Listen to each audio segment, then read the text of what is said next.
Un honor estar aquí en este espacio, tocando uno de los temas centrales en nuestro país, precisamente el de la reforma laboral.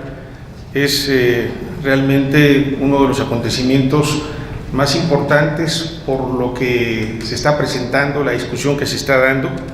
Quiero desde luego agradecer a la Academia de Trabajo y Previsión Social el habernos invitado, por supuesto al doctor Ángel Guillermo Ruiz Moreno por la deferencia para tratar estos temas fundamentales. Y yo quisiera señalar varios aspectos. Me parece que es importante para poder entender este tema de la privatización del derecho laboral, cuáles han sido los últimos acontecimientos.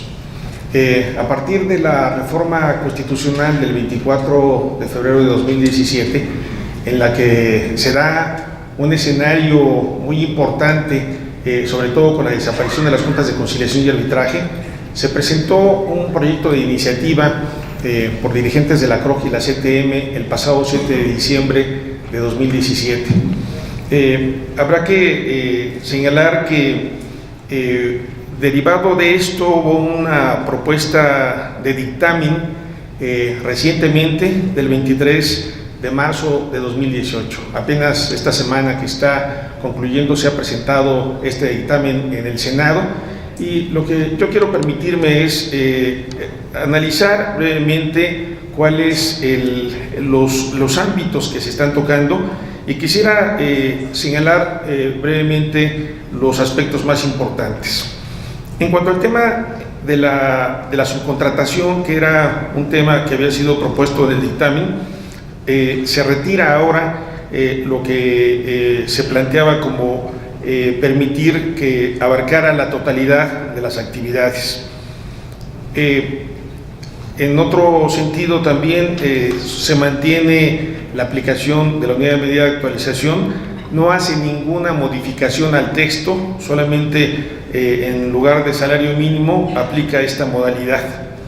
Un segundo aspecto que se mantiene, se adiciona la fracción que establece que en las condiciones de trabajo debe establecer la designación de beneficiarios en lo que se refiere al contrato de trabajo. En cuanto al convenio entre las partes, faculta la posibilidad de que sean ratificados ante el Instituto o Centro de Conciliación, y la susceptibilidad de que se reclame la nulidad de aquello que contenga renuncia de derechos. Valida los convenios privados aunque no hayan sido ratificados ante la instancia correspondiente. En lo que se refiere a la contratación a prueba, se retira del dictamen planteado en el Senado todo lo relativo al periodo de prueba, para que quede solo a juicio del patrón, y en la que no se estaba considerando a esta Comisión Mixta de Productividad, Capacitación y Adiestramiento. Un quinto aspecto que se está asumiendo en el dictamen es la eliminación de la obligación de entregar el aviso por escrito al trabajador. Ahora solo bastará señalar la conducta sin contemplar formalidades. Es decir, este dictamen mantiene esta modalidad, se elimina el hecho de que la prescripción empiece a correr desde la notificación por escrito, y también se elimina la falta de aviso que representa el despido no justificado. Por otro lado, lo que se retira del dictamen es lo que significaba agregar la fracción sexta del artículo 53, que era establecer una modalidad de terminación de la relación de trabajo que se refiere a la renuncia voluntaria del trabajador. En cuanto al tema de la movilidad de los días de descanso, establecerlo mediante convenio, también se retira este supuesto en el que los trabajadores podrían convenir sobre los días de descanso obligatorio para que se pudieran sumar a sus vacaciones. Esta propuesta también fue retirada. También igualmente esta posibilidad de que se pudieran entregar por cualquier vía los recibos de pago impresos o por cualquier otro medio electrónico, también esto se retira del dictamen. También se retira este elemento que condicionaba la subordinación como un elemento fundamental para los agentes de comercio y seguros vendedores propagandistas. También ese aspecto queda retirado. Igualmente, el pago de indemnizaciones por uso de trabajo, ya el nuevo dictamen del proyecto del Senado ya no contempla el pago de indemnizaciones en esta modalidad, ni el pago de conceptos por gastos funerarios, ni la indemnización por muerte.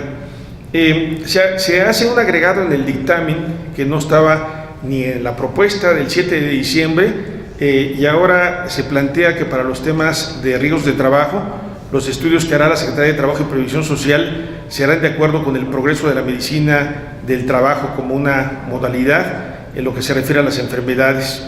Y luego otra modalidad es en lo referente al escrito inicial de demanda. Si el tribunal advierte que se aducen hechos sustancialmente distintos a los planteados en el procedimiento de conciliación, prevendrá a la parte actora para que realice las aclaraciones correspondientes. En este caso, la propuesta del PRI prohibía alegar hechos distintos o variaciones aducidas en conciliación. Aquí, bueno, fundamentalmente habla de hechos sustancialmente distintos. Y en este ámbito, en el escrito inicial de demanda, se mantiene la obligación de ofrecer pruebas en el escrito de demanda. Obviamente en el proyecto desaparece la etapa formal de demanda y excepciones en una etapa oral y bueno, obviamente se plantea este escenario. En conclusión, en lo que se refiere al aspecto individual, nos encontramos de que en 5 supuestos se mantiene en el dictamen junto con la del Senado, con la del 7 de diciembre, se retiran 7 puntos y hay 2 agregados más en este punto. Quisiera también, en el ámbito colectivo, también señalar qué diferencias se están planteando en este escenario. Mientras que en el tema del registro sindical, los temas en donde se coincide es exigir una lista autorizada con el número y nombres de sus miembros. Antes solo se establecía una lista con el número, nombres y domicilios de sus miembros. Los temas que se retiran es lo relativo al acceso a la información. No podrá implicar la divulgación, publicación o transmisión de cualquier tipo de información confidencial, datos personales o datos personales sensibles de persona alguna. En lo que se refiere a la elección de la directiva, no estaba propuesto en la iniciativa del 7 de diciembre y ahora se agrega en lo relativo al ejercicio del voto secreto la calificación de que debe ser personal, libre y directo. En este sentido, la Ley Federal del Trabajo establecía el libre ejercicio del voto con las modalidades que acuerde la Asamblea General de votación indirecta y secreta o votación directa y secreta, pero no con la modalidad que ahora se está planteando. En lo relativo al emplazamiento a huelga, es requisito que el sindicato que emplace a huelga para obtener la celebración de un contrato colectivo de trabajo deberá acreditar que cuenta con la representación de los trabajadores. Este planteamiento se mantiene tanto en la iniciativa del 7 de diciembre como la del proyecto del dictamen. Aquí llama la atención esta frase, esta palabra, en la que exige que se acredite la representación, mientras que la Constitución habla de la representatividad. Y obviamente pues este elemento va más allá de lo que plantea la misma y sin embargo se está manteniendo esta modalidad. Por otro lado, en el ámbito del emplazamiento a huelga se retira el supuesto del archivo improcedente, la solicitud de emplazamiento a huelga para la celebración del contrato colectivo de trabajo de patrones que no tengan trabajadores a su servicio, que esta es una facultad que se otorgaba al Instituto o Centro de Conciliación y esta parte ya en el proyecto del Senado nos encontramos que se retira. Por otra parte, lo que sí se mantiene en ambos, tanto iniciativa como proyecto de dictamen, es que se debe de anexar al registro del contrato colectivo de trabajo la copia de identificaciones de quienes promuevan y firmen, y bueno, lo que ha estado en mucha discusión, en la que se exige copia de registro patronal en el IMSS y lista con nombre de seguridad social de los trabajadores. Obviamente aquí el tema será de que pues más del 60% de trabajadores no tienen una relación formal como la que se establece aquí y un documento en el que se acredite la representación, entre otros, a partir de la solicitud de registro durante el tiempo en que el instituto se pronuncia, no procederá emplazamiento a huelga por la firma del contrato colectivo de trabajo. Agotado el plazo, si el instituto no resolvió, se tendrá por hecho el registro para los efectos legales, que es un planteamiento que se mantiene. Por otro lado, en lo que se refiere a los temas relativos a la suspensión colectiva de trabajo, se retira que el pago por contingencia sanitaria El pago de la indemnización se preveía en el dictamen, en la iniciativa del 7 de diciembre, que fuera pagado con UMA. Esta modalidad se retira. En lo que se refiere a la terminación de las relaciones de trabajo, se elimina la fracción en lo que se establece la obligación de obtener la autorización de la autoridad para terminar la relación en el supuesto de agotamiento de la materia de trabajo. Esto se mantiene, es decir, finalmente lo que sí se retira es el pago de la indemnización con UMA de los trabajadores en caso de terminación colectiva. Se conserva el pago con salario. En cuanto al emplazamiento a huelga, lo que se mantiene en ambos documentos es la obligación de agotar el procedimiento de conciliación ante el Instituto o Centro de Conciliación. El estallamiento de huelga suspenderá la tramitación de los conflictos colectivos de naturaleza económica pendientes de resolución y de las solicitudes que se presentan. Ahora se exige necesariamente, no como se decía antes, el ejercicio de la huelga, sino ahora necesariamente el estallamiento de la huelga. Y luego, por otro lado, declarada la existencia de la huelga, a los 30 días nace el derecho del patrón y de terceros a solicitar la imputabilidad de la huelga, que esta es una nueva modalidad que también coincide en ambos documentos. En esencia, lo que observamos es de que al menos hay 5 puntos más importantes en los que coinciden ambos documentos, 4 que son retirados en el ámbito colectivo y 1 que es adicional. En el aspecto procesal, hay 3 aspectos en los que coinciden estos documentos: en lo que se refiere a la instancia conciliatoria, en lo que se refiere que antes de acudir a los tribunales es obligatorio acudir a la instancia conciliatoria ante el organismo facultado, y en lo referente a los testigos, en que el tribunal está facultado para limitar el número de testigos a 2. En la Ley Federal del Trabajo de la reforma de 2012 hablaba de hasta un máximo de 5. Y luego, en lo que se refiere a la admisión de la demanda, no podrá modificarse ni alterarse, salvo en los casos en que la ley lo permita. Lo mismo operará en el caso de la contestación de demanda. Estos 2 aspectos me parecía que es importante poderlos tener claros, sobre todo porque el proyecto de dictamen acaba de ser presentado y me parece que es importante que podamos tener este análisis, que me parece fundamental, lo podamos estar revisando. Bueno, entraríamos a lo que es el tema a tocar, que es precisamente estar revisando todos los aspectos que desde mi punto de vista llegan a estar conformando un nuevo escenario de la privatización del derecho laboral. Y bueno, obviamente para ello tendríamos que estar analizando los puntos nodales de la propuesta que se está haciendo ahora en el proyecto de dictamen del Senado, que es en el que me estaré enfocando, porque es precisamente el documento más reciente en el que está dándose este escenario. Un primer elemento, que es el que me parece muy importante, es la desaparición del aviso de despido por escrito y la no obligación del patrón, ni ante la Junta de Conciliación y Arbitraje ni ante el propio patrón, de dar una razón del despido. Esta circunstancia de este fenómeno jurídico plantea una cancelación de la estabilidad en el empleo, porque el patrón ahora no tendrá ningún obstáculo, ninguna condición para poder llevar a cabo la separación. ¿Esto qué significa en la realidad? ¿Qué consecuencias? Y no me refiero solamente desde el ámbito jurídico, sino de la sociología del trabajo, de la realidad, el principio de la realidad en la que opera el derecho del trabajo. Esto va a generar, por supuesto, y lo que está ocurriendo es el fomento de la contratación temporal. La desaparición de los contratos de planta es evidente que se estará permitiendo, porque no habrá posibilidades para que el trabajador pueda asegurar en la vida de los hechos un elemento importante. Si bien es cierto, el aviso por escrito es un documento inexistente y ya no se usa, generalmente lo que están haciendo muchos patrones, la mayoría, 99%, es despedir por la vía de los hechos a los trabajadores sin que haya ninguna constancia, y solamente hacen el ofrecimiento del empleo como una manera de revertir la carga probatoria. Es cierto que esto ya viene ocurriendo, pero lo que está ocurriendo es una legalización de ese fenómeno, y que nos parece muy grave. Cuando el trabajador no tiene clara la definición de su estabilidad en el empleo, se genera lo que yo denomino el trabajo salvaje. ¿Qué es el trabajo salvaje? Obviamente, el trabajador, por la vía de los hechos, está prolongando su jornada de trabajo sin el pago correspondiente del tiempo extraordinario.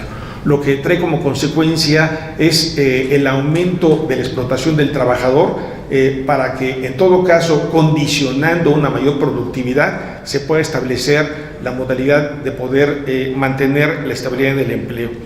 Esta circunstancia es muy delicada porque curiosamente desde la reforma constitucional plantea una serie de obstáculos para el ejercicio del derecho de huelga para la firma de un contrato colectivo de trabajo, pero sin embargo, a pesar de que cierra la puerta allí, deja abierta la puerta para todo lo que se refiere a los contratos colectivos de protección. Este fenómeno, que es uno de los problemas más graves que sufren los trabajadores, yo diría, es el cáncer de las relaciones laborales. Al permitir la contratación de los contratos de protección por la vía libre, ni en la Constitución ni en los proyectos que conocemos no hay ningún obstáculo para que se sigan realizando ese tipo de negocios en donde no intervienen los trabajadores. Esto que trae como consecuencia que esta formalización de este contrato colectivo de trabajo lo que plantea es el quebrantamiento de la bilateralidad tanto individual colectiva. Porque si en el documento colectivo se está legitimando la decisión unilateral del patrón y donde es el patrón el único que rige, no se puede respirar, no se puede mover nada si no es bajo la decisión del Estado, y esto no es una exageración, porque el haber planteado este instrumento es muy importante. Por eso les urge a quienes están planteando llevar a cabo esta reforma que se apruebe en lo inmediato, porque es una razón política poder designar a quien va a comandar este instituto en el ámbito federal, porque lo va a hacer inamovible los siguientes 6 años. Y entonces urge que pueda haber esta designación, y las modificaciones laborales es un escenario para ofertar a la iniciativa privada en ese ámbito. En este sentido, un tema fundamental que vemos como elemento también primordial de la privatización de las relaciones laborales es el retiro del Estado en materia de las relaciones individuales de trabajo. Dentro del centro de trabajo, quien decide es el patrón nada más. Aun cuando pueda haber inspectores, bueno, por eso tienen sus contratos colectivos de trabajo a modo, una ley laboral a modo, y que se pueda dar un escenario distinto. A mí me ha tocado charlar con trabajadores, y cuando yo les platico lo que dice la Ley Federal del Trabajo, siempre me dicen, oiga, ¿de qué ley está hablando? Porque la ley que conocemos en nuestro centro de trabajo no es así, es todo lo contrario. Cuando le hemos mostrado al patrón la ley, nos dice, la única ley que vale es mi ley, señores. Y esa es la ley que se está planteando y formalizando. Y obviamente el Estado no meterse. En conclusión, las reformas laborales son un paquete de regalo para los capitales nacionales y extranjeros. Esto es lo que se está planteando, y precisamente estos escenarios de las relaciones laborales son muy importantes. Yo quisiera terminar señalando de que esta intentona de llevar a cabo esta reforma laboral debe suspenderse, debe de llevarse a cabo una discusión más amplia en donde puedan participar los sectores afectados y donde efectivamente pueda haber una ley federal del trabajo que pueda estar logrando un equilibrio moderado, si se quiere, de las relaciones laborales. Lo que se está planteando es una desaparición total del trabajador en ese ámbito y un retroceso de más de 100 años en lo que se refiere a la normatividad de las relaciones laborales. Por eso nos parece muy grave esta intención del Estado en su totalidad, de una buena parte de empresarios, de llevar a cabo esta modificación, porque piensan que es su oportunidad de poder lograr la desaparición del derecho laboral, de la seguridad social e incluso de los derechos humanos. No le debemos de permitir, es una intención muy grave en perjuicio de la sociedad entera, que tiene solamente como única forma de subsistir la fuerza de trabajo. Por eso nos parece fundamental de que esta reforma debe suspenderse, esta reforma debe de aplazarse y debe haber una discusión amplia en toda la sociedad. De mi parte, muchas gracias.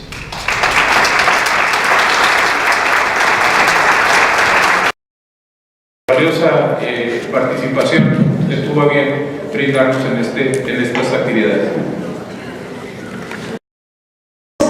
Agradecerle al doctor Manuel Fuentes Muñiz sus grandes conocimientos.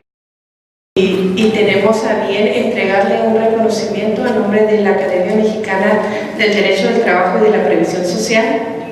Otorga el presente reconocimiento, dice, al doctor Manuel Fuentes Muñiz por su valiosa conferencia magistral, La reforma que privatiza el derecho laboral.